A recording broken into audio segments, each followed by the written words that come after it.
You know, there's something rather curious about human relationships. We walk through life believing that the people closest to us, those we love, those we trust, have our best interests at heart.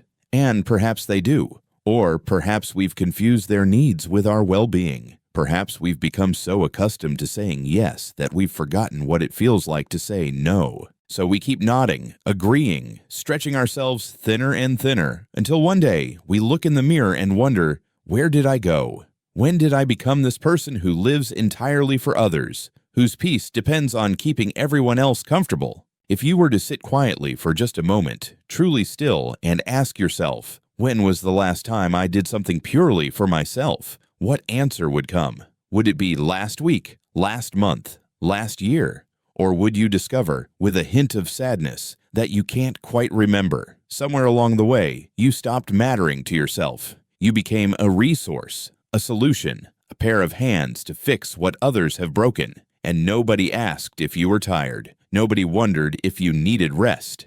They simply assumed you'd always be there, ready to give, ready to help, ready to sacrifice. But life, if it is to be lived fully, is not meant to be a constant offering of yourself to those who will not replenish you. And that is what we're going to talk about today. Not the grand betrayals, not the obvious deceits, but the small, quiet thefts. The ways people ask things of you that seem harmless, even loving, yet slowly drain your spirit. Because these requests don't arrive wearing warning labels. They come wrapped in guilt, in affection, in words like, if you loved me, you would. Or, you're my friend, aren't you? And before you know it, you're carrying a burden that was never meant to be yours. So let's explore 5 specific requests that people may make of you. Requests that sound reasonable on the surface, but are, in truth, deeply corrosive. And most importantly, why keeping your distance from those who make them might be one of the wisest acts of self-preservation you'll ever commit. 1. They ask you to carry their responsibilities as if they were your own. Have you noticed this pattern? Someone close to you, perhaps a sibling, a partner, a grown child, comes to you with a problem. Not just any problem, but their problem. And they present it so convincingly that suddenly it becomes your emergency. They say things like, I don't know what to do, or can you help me just this once? And because you care, because you want to be a good person, you step in. You offer advice, money, your time. What begins as a single act of kindness becomes a permanent arrangement. Before long, you're not just helping, you're doing it for them. You're paying their bills, making their calls, cleaning up the mess they created while they live as if the consequences belong to someone else. And when you dare to suggest that maybe, just maybe, they should handle some of it themselves, they react with disbelief, shock, even, as though you've betrayed them. How could you be so selfish? Don't you care? But let me ask you this. When did their inability to manage their life become your life sentence? We live in a culture that romanticizes sacrifice, especially in families. You're told that love means giving endlessly, that parents must always rescue their children, that siblings must always support one another, that friends must always be there. But what if being there for someone means abandoning yourself? That's not compassion, that's martyrdom. Imagine walking down a path, carrying your own backpack. It's already heavy with your worries, your dreams, your duties. Then someone hands you theirs. You take it because you're kind. Then another person appears, then another. Before long, you're staggering under the weight of everyone else's baggage, while they stroll freely ahead, expecting you to keep up. This is not help. This is exploitation dressed as love. And here's the cruel irony. The more you give, the more they expect. They don't see your exhaustion. They see your availability. They mistake your kindness for endless capacity. And when you finally collapse, when you dare to rest, they're offended. What's wrong with you? You've changed. No, you haven't changed. You've simply realized that you were never supposed to carry a mountain that wasn't yours. You are not a support system for adults who refuse to support themselves. You are not the safety net for those who keep leaping off emotional cliffs, expecting you to catch them every time. Your love is not a substitute for their accountability. And yet, people stay trapped in these dynamics out of fear. Fear of being seen as selfish, of losing approval, of being abandoned. But the truth is this: those who leave when you set boundaries were never truly with you. They were with your usefulness. The moment you stop performing, the illusion of relationship collapses. And that is a gift, not a tragedy.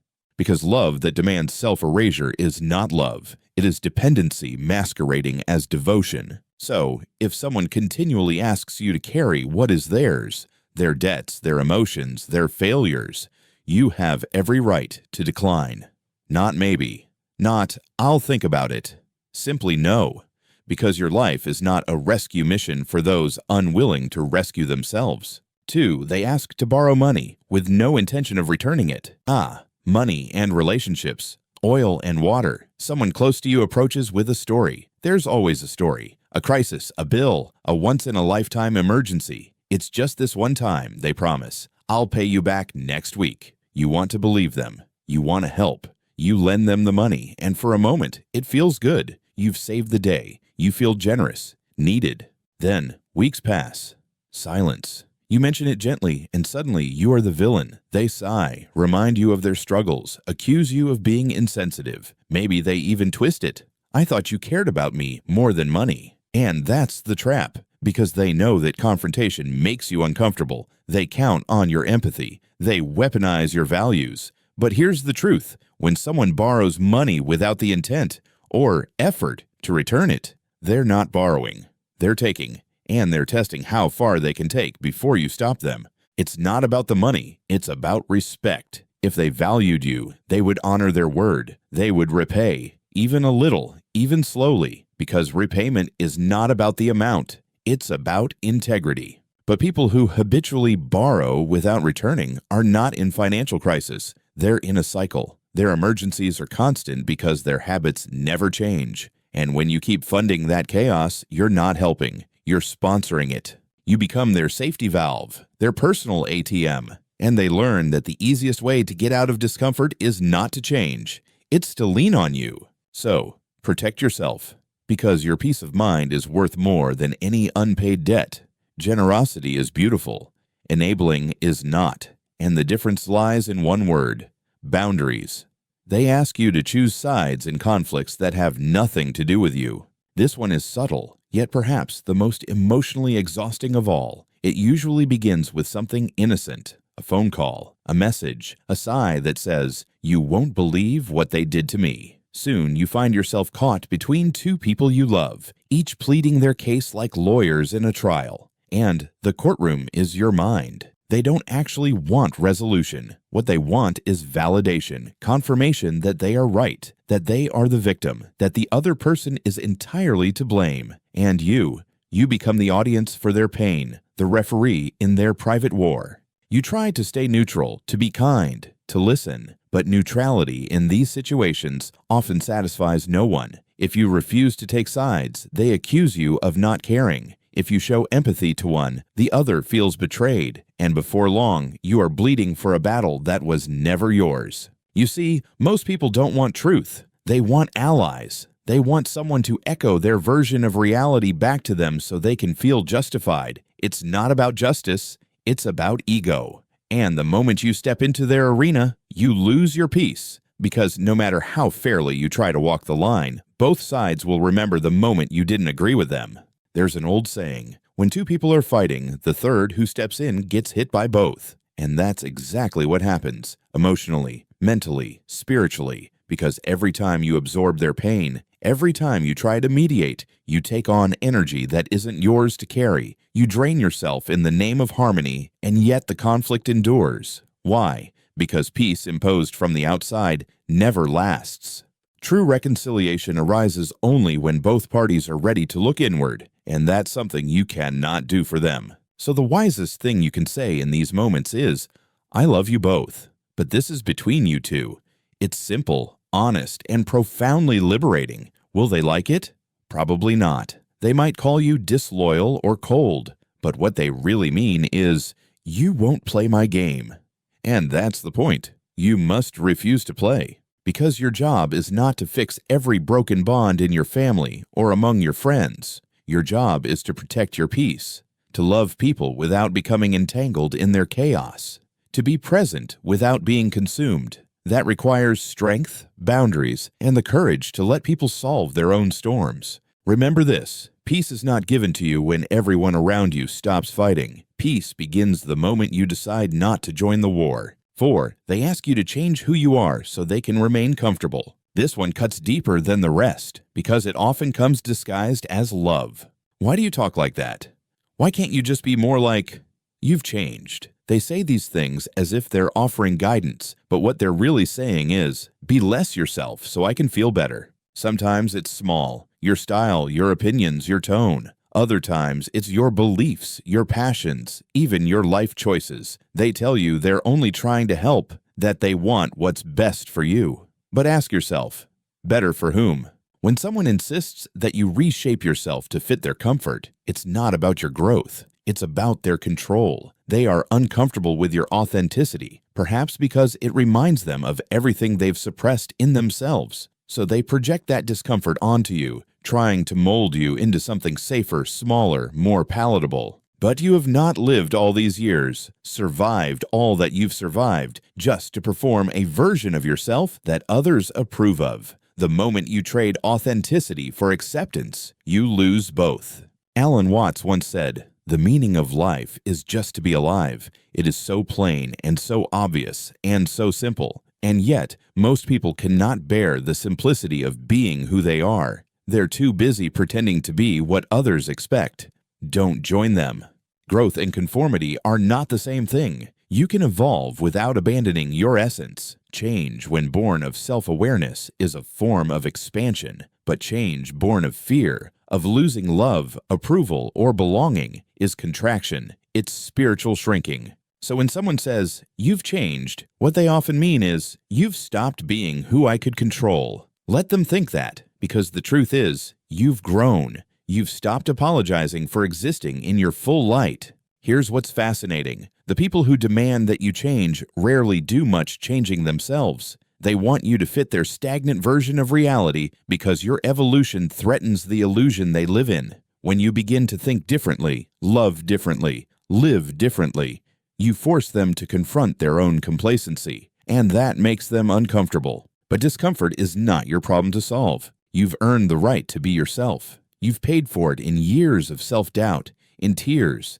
in quiet moments of awakening when you realized you could no longer betray your soul to keep someone else comfortable. So wear what you love. Speak your truth. Laugh too loudly. Sit in silence. Dance awkwardly. Read strange books. Believe in something others mock. Do it all because it's yours to do. Those who truly love you won't be repelled by your authenticity. They'll be drawn to it. Because truth, even when uncomfortable, is magnetic, and the world has enough echoes. What it needs are original voices. So when someone asks you to dim your light so they can shine brighter, remember, their comfort is not your responsibility. Be yourself, not to impress, not to rebel, but simply because you no longer remember how to be anyone else. They ask you to sacrifice your peace for their comfort. This perhaps is the most dangerous request of all because it's rarely spoken aloud. No one says, "Give up your calm so that I can stay chaotic." Instead, it seeps in quietly, hidden beneath love, obligation, and guilt. It looks like this. Someone in your life, maybe a friend, a child, a partner, is unhappy. Not just temporarily unhappy, but habitually discontent. They live in a perpetual state of storm. And instead of learning how to calm their seas, they keep inviting you aboard their sinking ship. They call at all hours to vent. They show up unannounced, needing to talk. They expect you to soothe, to fix, to fill the emptiness they refuse to face. And because you care, because you're compassionate, you do it again and again, until one day you realize that your own peace has been replaced by a quiet, constant tension, like a background hum of anxiety that never goes away. You see, there's a difference between supporting someone and saving them. Support says, "I believe you can find your strength." Saving says, "I don't believe you have any." And the moment you start saving someone from their own emotions, you take away their chance to grow. But it's easy to fall into the trap, especially if you've spent a lifetime equating love with sacrifice. You think, if I love them enough, maybe they'll change. Maybe my calm will heal their chaos. Yet chaos doesn't absorb calm. It consumes it. Because when a person refuses to take responsibility for their inner world, they will make everyone around them responsible instead. Your peace becomes their coping mechanism. Your silence becomes their therapy. Your energy becomes their battery. And they'll keep draining it. Not because they're evil, but because it works. Until you stop it. The truth is brutal, but liberating. You cannot make another person happy. You cannot love someone into self-awareness. You cannot fix someone who is invested in staying broken. Their healing is their path, and no amount of sacrifice can walk it for them. You can stand beside someone in their pain, but you cannot carry them through it, because when you carry what isn't yours, you're not helping. You're stealing the very lesson life is trying to give them. So the next time someone demands your constant emotional labor, pause. Ask yourself, am I helping this person heal? Or am I protecting them from the discomfort that would make them grow? If it's the latter, it's time to let go. Not out of cruelty, but out of love. Because enabling someone's dysfunction is not love. It's fear disguised as compassion. You must protect your peace like it's sacred, because it is. Peace is not a luxury for the privileged. It's the foundation of sanity. It's what allows you to think clearly, to love clearly, to live truthfully. Without it, everything becomes distorted. When you give up your peace to keep someone else comfortable, you're teaching them that their comfort is more valuable than your soul. And once they learn that, they'll never stop asking for more. So start small. Don't answer every late-night call. Don't fix every problem that isn't yours. Don't say yes when your heart whispers no, because every no you say to others is a yes to your peace. And peace, once regained, becomes the compass that guides you back to yourself. People will call you selfish. They'll say you've become cold, detached, distant. Let them, because people who truly love you will want to see you well. They'll understand that calm is not coldness, it's clarity. And clarity is the soil where real love grows. So when someone demands that you sacrifice your peace for their comfort, you can look them gently in the eye and say, I love you, but I love peace more, because without peace, I have nothing to give, not even love. That single sentence will save you years of resentment. And now, the hard truth. If you recognize yourself in these stories, if you've carried others' responsibilities, loaned money that was never returned, mediated battles that weren't yours, changed who you are to keep others comfortable, or sacrificed your peace so others could stay unbothered, then you already know the cost. You've paid it in exhaustion, in sleepless nights, in the quiet ache of feeling unseen. But here's the thing, most people never tell you, you can stop. You can wake up one morning and decide, no more. No more being the default caretaker for everyone's chaos. No more rescuing those who won't rescue themselves. No more living as the emotional shock absorber for the world. You can decide that your energy is sacred, that your time, your peace, your presence are privileges to be earned, not entitlements to be exploited. And when you do, when you finally start saying no to the endless demands, something remarkable happens. The noise quiets. The chaos subsides. The people who were only there for what you could give them disappear. And though it hurts at first, it's not loss. It's clarity. Because you don't lose people when you set boundaries. You lose the illusion of connection. What remains are the ones who truly love you, who respect your limits, who stay not because of what you offer, but because of who you are. And that small, sacred circle of mutual respect becomes your sanctuary. The philosophy beneath it all, every one of these lessons points toward the same truth. Peace is not something you find. It's something you protect. Boundaries are not walls that isolate. They are gates that decide what may enter and what must stay outside. And love without boundaries is not love at all.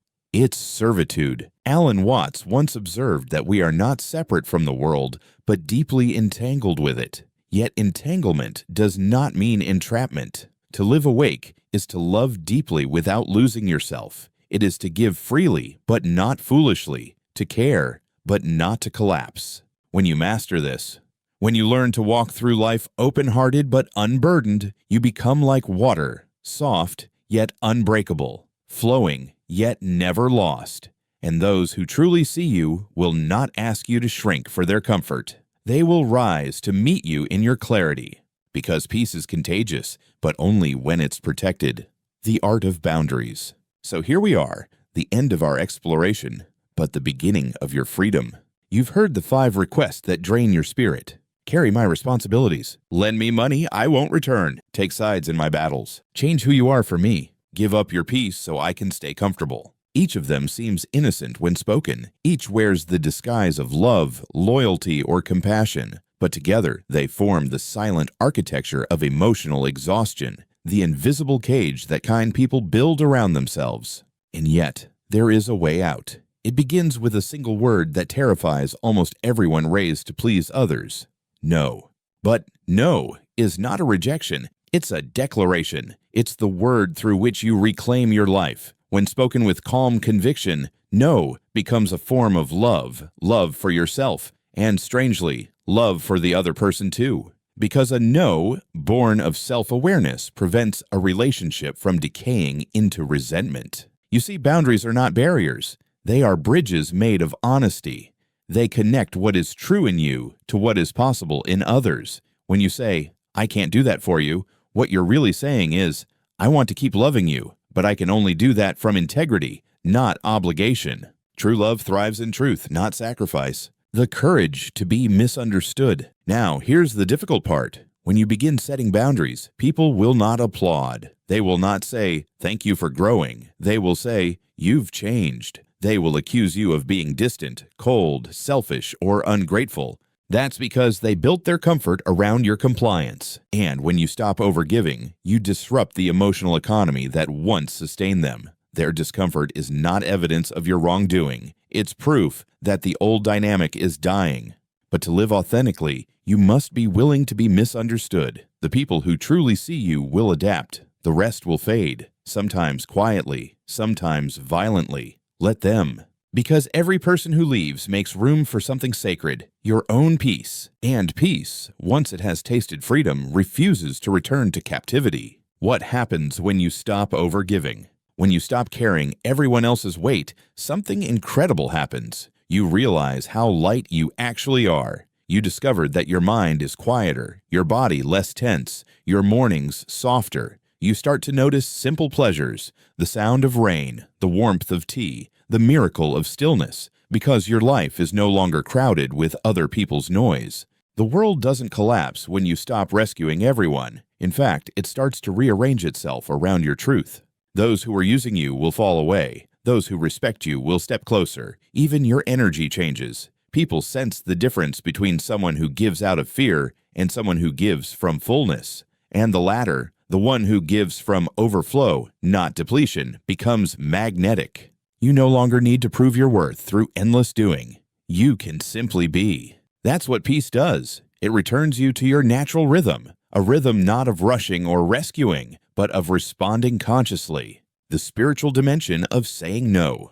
This is not just psychology. It's spirituality in its purest form. Every boundary you set is a prayer whispered into the universe. I am worthy of balance. I am ready for relationships that honor reciprocity. I choose truth over approval. Saying no with love is an act of awareness, an act of awakening. It reminds you that compassion without consciousness becomes self-destruction. You cannot pour light from an empty lamp. And here's the paradox. When you protect your peace, you don't just heal yourself. You heal everyone connected to you. Because when you stop enabling, you invite others to meet life on their own terms. You stop robbing them of the growth that only struggle can bring. Sometimes the most loving thing you can do for someone is to let them feel the weight of their own consequences. Pain is not always cruelty. Sometimes it's truth knocking on the door. So the next time you're tempted to overextend, remember, it is not your job to carry another soul to shore. Your job is to hold the light steady so they can find their own way.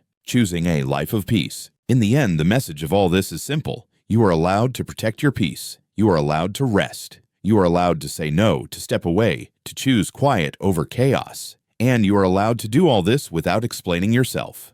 Because your peace is not a privilege. It's your birthright. It is not selfish to guard it. It is sacred to do so. When you live this way, life softens. You begin to attract people who speak the same language of calm. Your relationships become rooted in mutual respect, not dependency. Your love deepens, not because you give more, but because you give wisely. And you finally understand that peace is not the absence of problems. It's the presence of clarity. The closing reflection. So, take a deep breath. Close your eyes for a moment. Picture yourself standing on a shoreline. Waves rolling in, wind brushing your face. Each wave is a person, a demand, a memory asking for a piece of you, but you no longer rush to meet them.